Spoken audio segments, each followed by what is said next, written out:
Əvvəllər bu qədər zərərli qidalar yox idi. Onda nə idi? Ağartı idi, ət idi, göyərti idi, bir də... İndi 100 min dənə yağ çeşidi var. O yağ çeşidi çox gözəl yerə toxunur hər dəfə Samir bəy. O yağlar bilmirsən, sənə kərə yağı adından veriləni də bilmirsən içində nələr var. Ona görə də təbii ki, özdə həmişə bizə beynimizə yerləşdiriblər ki, heyvani yağlar ziyandır, heyvani yağlar ziyandır. Əslində xeyirdir. Əksinə heyvani yağları heç bir yağ əvəz eləmir. Elədir. Heyvanın xüsusilə, burada suallara da baxıram, heyvanın xüsusilə bu dəqiqə dünya barbar bağırır, dünya səhiyyəsi. Mən izləyirəm, məsələn, təbii sulardan, Seyfəddin doktorla həmişə söhbət elədiyimə görə, məsələn, Türkiyədən də o Saracoğlunu filan çoxsun izləyirəm, müəyyən şeyləri öyrənmək, bilmək üçün. Məsələn, hamısı tövsiyə eləyirlər, heyvanın iç yağı, quyruq yağı öz yerində, heyvanın iç yağında, iç piyi olur. Bizim dədə-babalarımız ömrü boyu, biz gözümüzü açandan uşaq vaxtından, bizim nənələrimiz, analarımız iç yağını çıxardırlar, ona xörə pişiriblər. Ən dadlı, ən gözəl xörə pişiriblər. Bir gün sən heyvanı, bax, o dediyin yerindən pişən borşla, o biri kərə yağı adından deyil, silveçin yağda pişirən borşun dadı bir ola bilməz ki, xörəyin dadı bir ola bilməz ki, mümkün deyil elə. Doktor, biz yeyirik, bax, bizə problem yoxdur, uşaqlar yemir evdə. Bax, bəla buradadır, indiki uşaqlar... O, ananın günahıdır.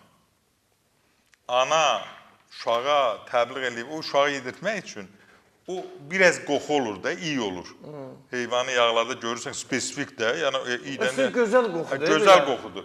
O, onu ana o uşağı elə eləməlidir ki, o formada hazırlamalıdır ki, bu nə gözəl, o qoxunu, o dadı ona özü yeməlidir birinci, özü. Uşaq da baxım ona yeməlidir. Uşaq da ona baxmalıdır və özü də ləzzətlə yeməlidir. Görsə ki, yemir uşaq, mənə aparmalıdır qonaq.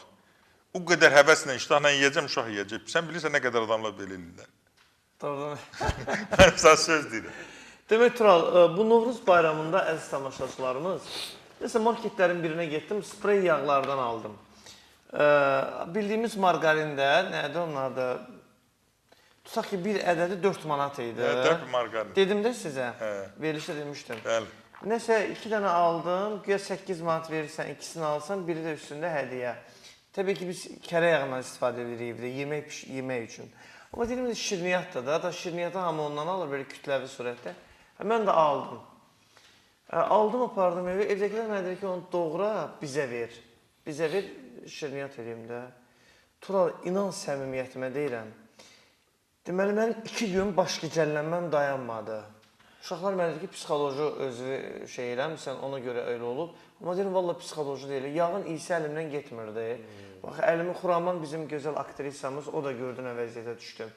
Başımı belə yastığa qoyuram, o yağın qoxusu qalıb burnumda. Elə bilirəm, ev başıma fırlanır. Sən təsəvvür elə də. İndi doktor deyir, onu heç kim şeyə almasın. Yəni, adamlar ciddi alır, yağdır da. Xeyr, deyil yağ. Mən onu doğrayanda ondan mənə iyilənmiş qoxu yox, yağın o ximikat iyisi də.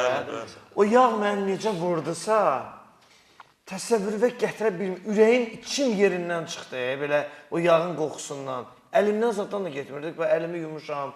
Dedim, ayda, bu nə yağdır belə, bu nə idi belə. Elə də kulokun içində qoydum hamısını, vızıldatdım, tulladım, getdi ki, rədd olsun, bu lazım deyil. Adam var, onunla alıb yemək pişirirlər.